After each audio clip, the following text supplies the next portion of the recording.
Welcome to the Abundant Vision Fundraising Podcast. Whether you are a seasoned professional or a first-time fundraiser, we have the advice you need to take your next step toward major gift mastery. I'm your host, Tom Dauber, President of Abundant Vision Philanthropic Consulting. Last week's conversation was a blast. I'm so excited to have you with me for this next segment. Let's get back to the show. So back to your article. You talk about raising responsibility. We've got mutuality here, and we want to, I guess, challenge a donor, challenge a partner, raise that responsibility. How would you do that without creating a sense of urgency or guilt or like moving into that coercive mode or sales mode even? In a market relationship, Thomas, if you or I walk into Walmart or Target and buy a product and we're not happy with it, we return it and we get our money back, right? In a coercive relationship, the tax collector, whoever that is, takes whatever he or she wants and they do with it what they want, and we're just subjects to that tax, right? In a gift relationship, if the relationship isn't going the way that the giver wants it to go, the gift essentially wants us to lean into that because it's basically saying, hey, this is about the relationship more than it is about you being validated or right.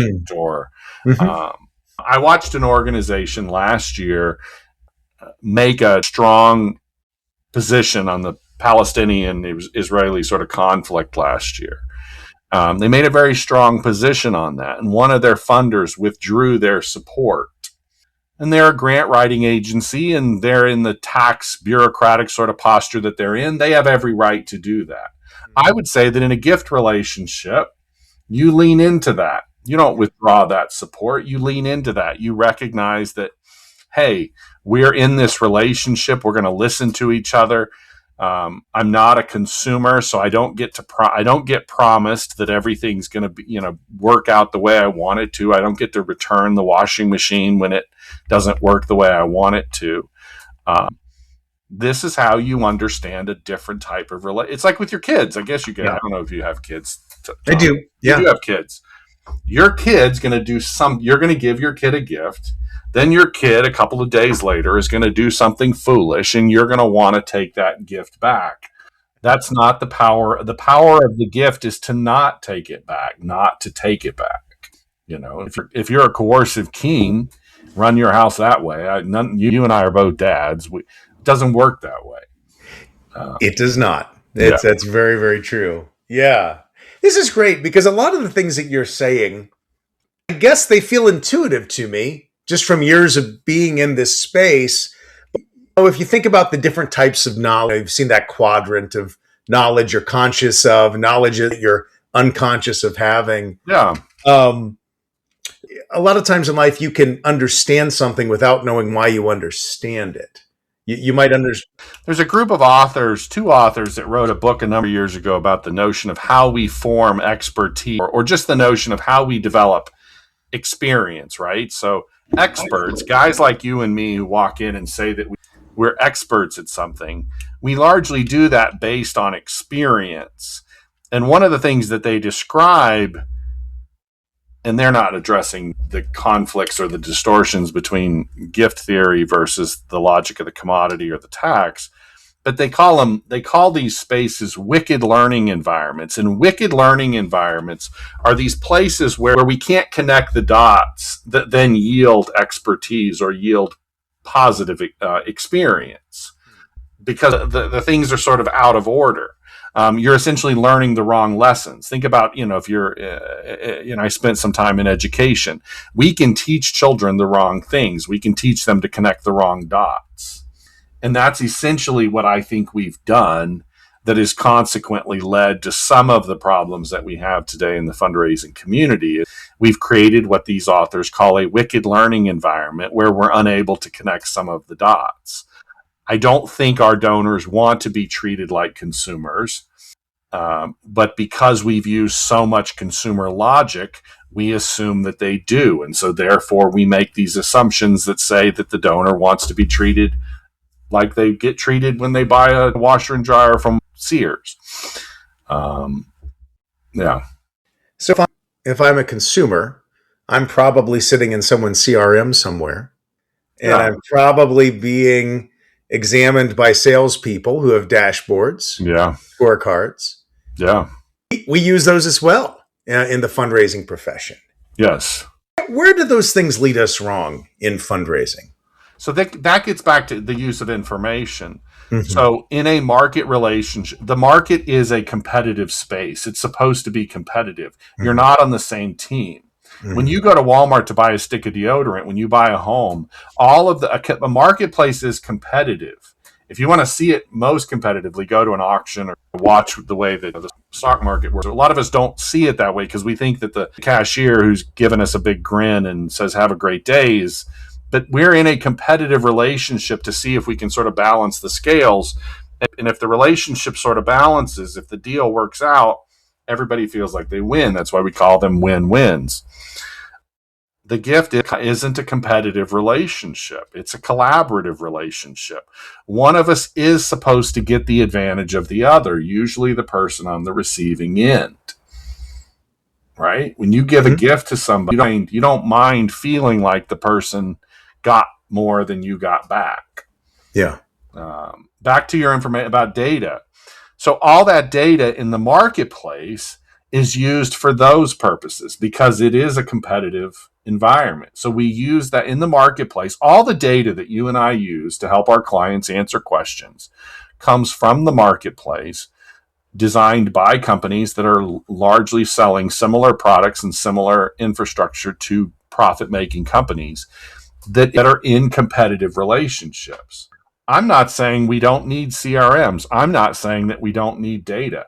I'm just saying that we need to use it in a collaborative relationship, which is to say, do your donors know that you have that information? Your donors don't know that you ran that well screen on them, right? Yeah. They don't know that stuff. In a truly collaborative relationship, I think we need to be if I'm going to run a well screen on you and find out that Thomas can give me $50,000, I can at least be forthright and honest about the fact that I relied on some piece of infrastructure, some sort of data to tell me that. The market, though, the competitive marketplace, if you and I were talking to one of those well screening companies who don't agree with me, they would spout out all kinds of reasons, but those reasons why you wouldn't be so transparent are not reasons that are grounded in the gift. They're grounded in the commodity. So just practically, we'll play devil's advocate here. Yeah. So if you've got 10,000 donors, and how do you use data ethically from the perspective of the gift to prioritize? Like, let's say you only have 2 or 3 fundraisers to manage that many people and to do discovery work. One could make an argument for where wealth screening could help one prioritize a little bit better. What's your perspective on that?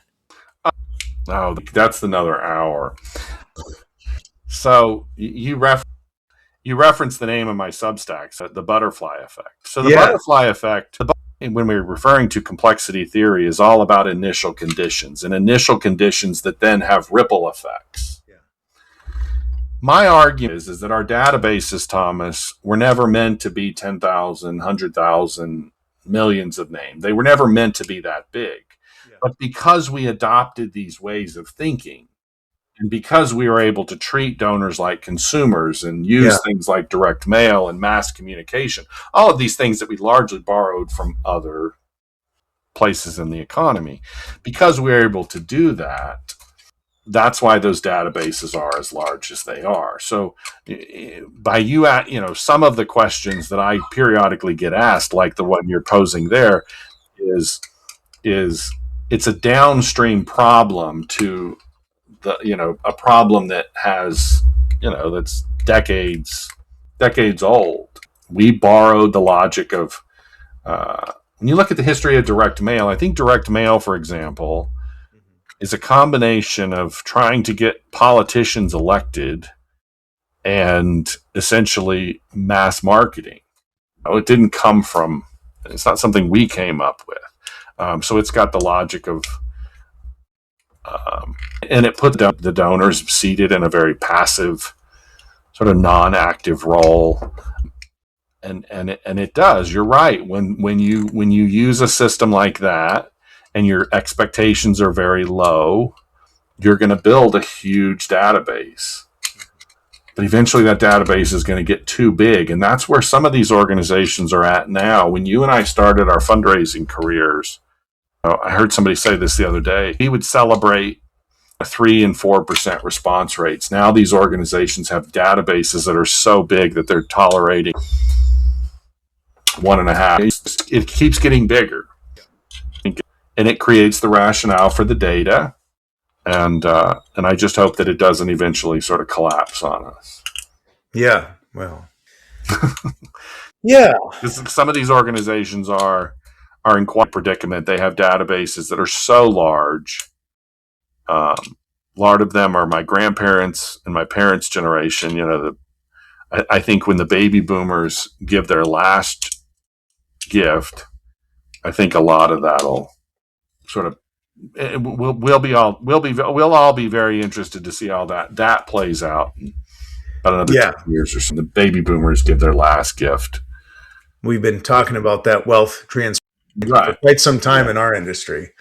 When the baby boomers finally sort of say, okay, we're done with this, we're not going to respond to another mail appeal that shows up in my mailbox, some of that issue might get, I may not sound as,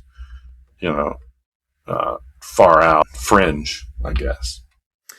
So CRMs, generally speaking, we have to have them because there are people and we've got to know. Yeah. How do we use those ethically? I don't think it's, I don't think that the CRM is the, I don't think it's what has to get used ethically.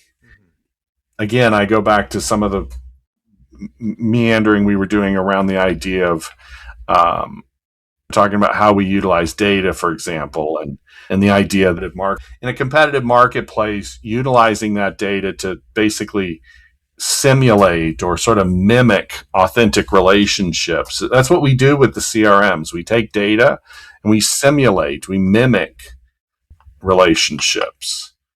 A lot of the language that you see, if you and I looked at some advertisements right now with the CRM companies, they would talk about personalization. Personalization is not the same thing as personal.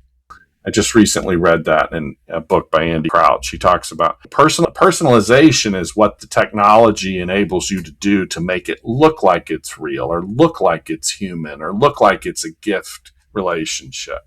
Personal is when it really is. Yeah. Well, how do we do that? How do we do better in that space? Well, you embrace constraints, for example.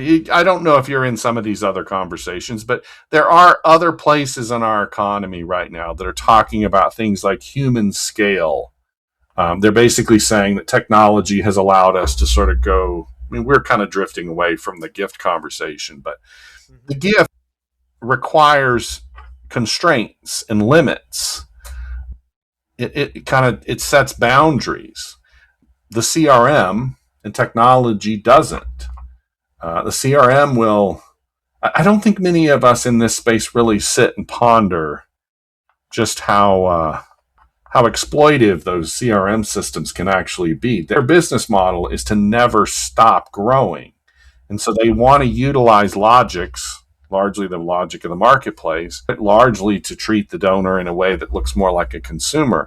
They're going to keep figuring out ways to do that at grander and grander levels of scale. They're going to keep sort of pushing what that scale means.